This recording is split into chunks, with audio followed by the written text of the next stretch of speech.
What would you say to the Islamic community that is upset with Somaliland, that doesn't like Somaliland and says, you know what, you're aligned with Israel, you're aligned with the Jews, you are the enemy of Islam? What would you say to them? We have seen statements from Mogadishu, Ankara, Cairo, yeah? From Australia, from Canada. Avi Mini for Rebel News in the Horn of Africa on our special mission for the truth about Somaliland.com. What you're about to watch is another special report from here. And if you support our mission on the ground here, please consider chipping in to help us cover the costs, including our charter flights and our armed security. Damn, this is a safe place, but that makes me feel a lot safer. The truth about Somaliland.com. Check out all our reports, support the mission, and make sure to share the truth. Somaliland is in good shape.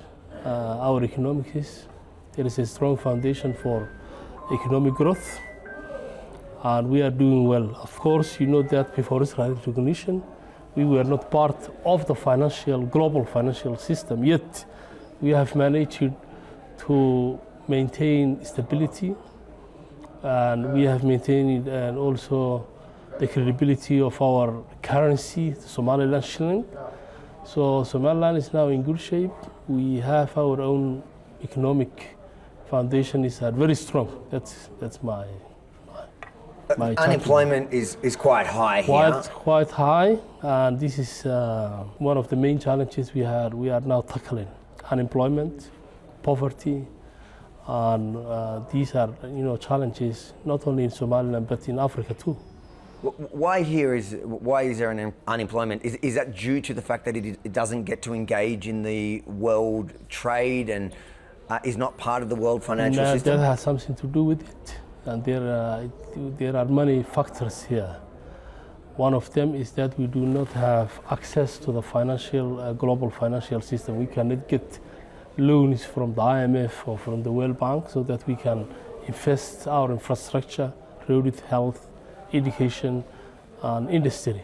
So with Israel's recognition, we hope that other countries will follow and that we'll be having access to the global financial system. We'll be able to get loans, to get grants, but without all this, we have been able to maintain our peace, to build an economic system that is not part of the global financial system, yet that survives and much better than many other countries. Yeah, I was going to say, despite being excluded, you are a success story. Yeah. So do you think once you are included in the global financial system, imagine this, you're going to without being part of the global financial system, we have been able to build a financial system, an economic system that survives the global financial crisis of 2018. So imagine if we have the opportunity to have access to these global financial systems. We have what it takes to build a country, to build a modern financial and economic system. What's the secret to success? Because you look at it and you think, when you look at places around the world that have high unemployment, such poverty, there's generally violence. You don't have to look much further than Somaliland. You can look at the failed state of Somalia, which is part of the international global financial system, but still, it is a violent place as opposed to Somaliland. I walk the streets here, I see piles of cash in cash exchanges in the market, and there's no crime, there's no violence. Why? What's the secret to that success? It is because the Somaliland country came from the people. It relies on its own people, on its own resources. We are not a scheme designed to rob the international communities or the taxpayers of the Western countries. We designed our country in a way that we can rely on our own. So the secret here is that Somaliland is a legitimate country. Our government is elected. It is a people's project. So I think that makes the difference. We also have a very competent elite here who have been able to manage disarmament, who are able to build a nation. We have a vibrant private sector. The spirit of our people is unimaginable. So these things put together make us unique, in our context, we are democratic, we are financially independent. We don't, during our reconciliation and peace building and nation building in the early years, we did not receive much from the international community. This was a local, a grassroots effort, right? So I think there's an issue of ownership. We own this. It's not from top down. If you compare this to Somalia, where the international community has been pumping billions of dollars over the last 3 decades, and yet they were not able to secure their own capital city. I think these are the things that contribute to our success, and we are very proud of it. One of the additional things that I find very unique about Somaliland that I would love to see copied around the Arab and Muslim world in general is the fact that you are such a conservative Muslim practicing country that has no extremism. There's no Islamic terrorism here. You look just over the border, you got Al-Shabaab going for Mogadishu, Mogadishu telling Al-Shabaab to fight Somaliland, but they're not getting here, they're not infiltrating. How? This even goes back to the same answer I gave you a few minutes ago. Somaliland is it's a question of legitimacy. Somaliland has been built by its own people. So it's the people of Somaliland that safeguard our peace and security. It's also the same people of Somaliland that elected their own governors. So we have a very competent security architecture here. The community policing is very, very, very powerful here. People do their own part in policing. So they cannot come in. We have 100% Muslim population, yet we have been able to keep terrorists out of our territory. Not only terrorists, but also piracy. No single piracy incident has happened in our seas. So this is a success story that has not been told. I think that Rebel News will be part of this of telling of the world our story, inshallah. From the central bank perspective, do you have any safeguards to stop extremist groups from being able to? And what are they? Let me tell you this one. In our financial sector, we have the Financial Banking Act, approved by the Parliament 5-6 years ago. This is what we call anti-money laundering and counter-terror financing law. This law is designed to prevent for terrorists to use our financial system for their own operations. We have our ID systems, like the Somaliland card, iris spaceship, national identification, national ID, which we implement what we know your customer. You cannot deal with our financial institutions without your ID. And getting a Somaliland ID is very strict and only for Somalilanders.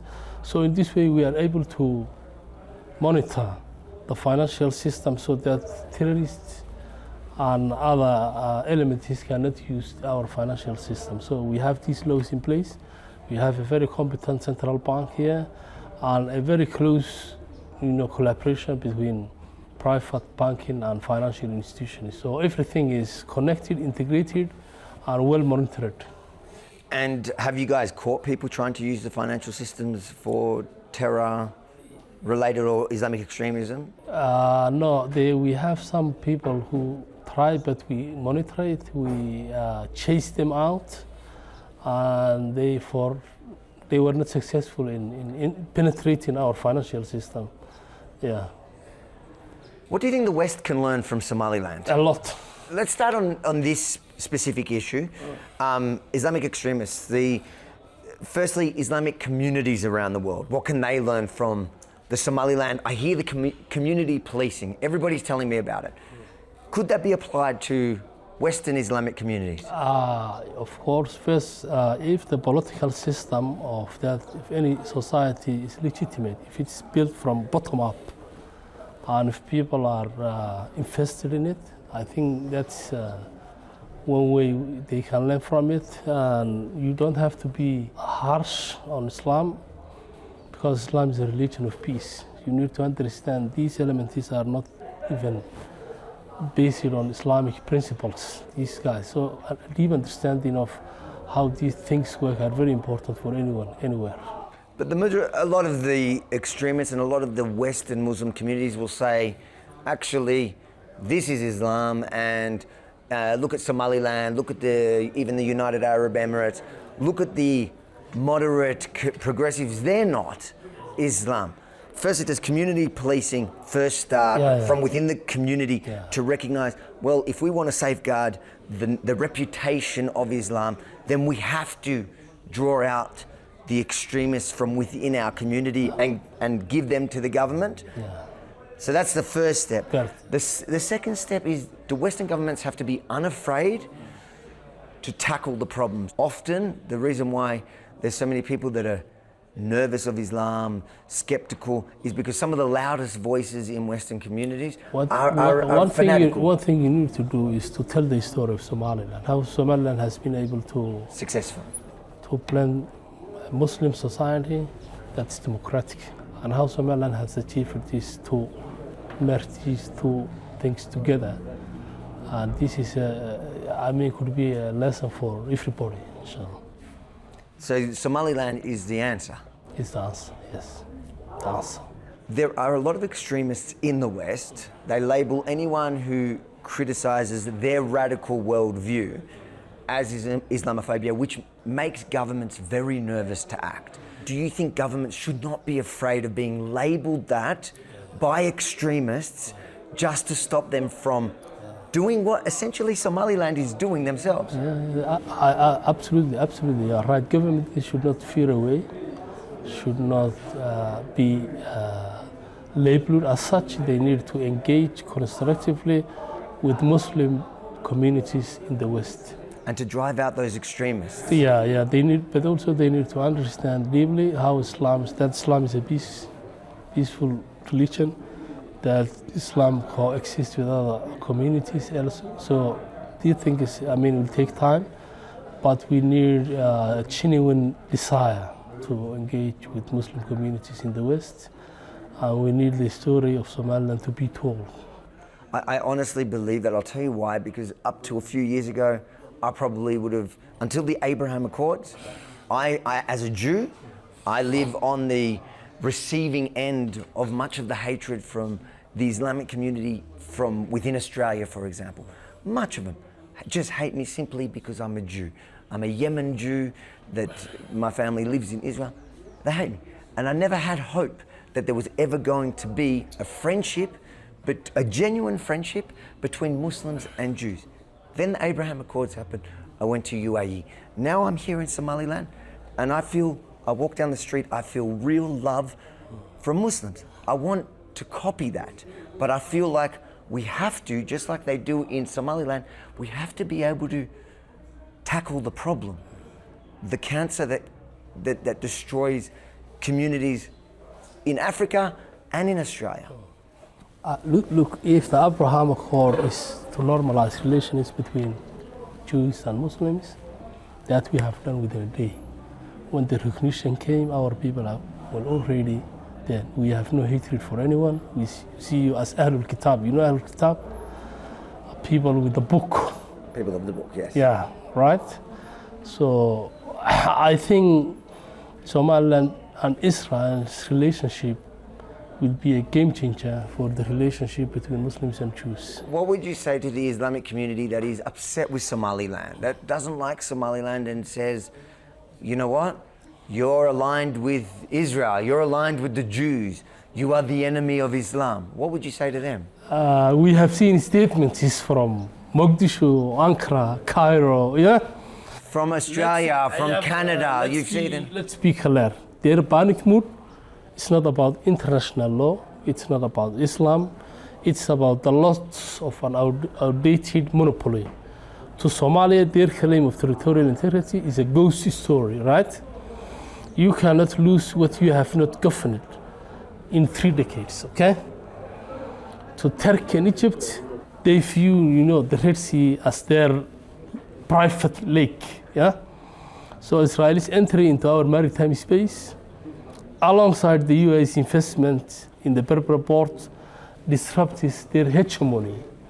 So they fear pro-Western, democratic, Muslim, and economically independent Somaliland, because we proved that stability does not require their permission or patronage. That's what they fear. So Somaliland becoming an internationally recognized country will benefit everyone. And one last message to, you're the money man, to the man that loves to wheel and deal, the lead money man of the world, Donald Trump. From a financial point of view, why is recognition of Somaliland beneficial to Donald Trump and America? You know, the politics follows money, okay? Look, my president was Davos in the World Economic Forum last time. There was LDC, you know, LDC company, the Louis Dreyfus company. Look at their financial reports, shows they are a global powerhouse with 24.7 billion, you know, total assets. In 2024 alone, their shipping volume is increased by 17%. They need a stable, high-capacity gateway to feed the 130 million in the landlocked country, let me say land-linked country of Ethiopia. So by recognizing Somaliland, we unlock the Berbera food gateway, okay? When you combine that particular company's logistical muscle with the financial architecture of Calamos investment, which were also present in Davos with our president, they manage over 45 billion US dollars. You are not just building a port, you are building a new financial ecosystem. So this is a private capital as sovereignty. So this is where the Bank of Somaliland and partners like, you know, Calamos Investments come in. We are installing the financial plumbing. We are moving toward a sovereign wealth fund, right, to manage our mineral and oil royalties, and launching, you know, infrastructure bonds to fund the Berbera economic zone. So the goal is to move Somaliland from a frontier market status directly into the financial international institutional spotlight. So it is very, very, you know, we have a lot of opportunities. We have the critical minerals. We have the strategic port of Berbera on one of the most important maritime trade routes, the Bab el-Mandeb. I think these kind of things, minerals, strategic location, these kind will, of course, make Donald Trump get interested in Somaliland and invest. Do you think you're going to invest? I have seen the new national security strategy of the US. So what they are looking for is investment, they are looking for strategic corridors. They are also looking at critical minerals. All these three we have. So my message to Donald Trump, it's time for President Donald Trump to recognize what we offer here. We don't beg like our president said. We are here for investment. We are open for business. We have the strategic location. We have the critical minerals. And we have the business environment and the democratic governance. So I think these things will make sense to him. If you enjoyed this report, make sure to like, comment, share, then head over to thetruthaboutsomaliland.com. Check out all our reports, our interviews, our stories from here in Somaliland. Then make sure to sign and share the petition. And finally, if you support our mission here on the ground, please consider chipping in to help us cover the costs. They were exuberant. We're talking about charter flights, travel, fixes, security, food, everything. Cost a lot more than we thought, but I think it was worth it. Thetruthaboutsomaliland.com, it's all there.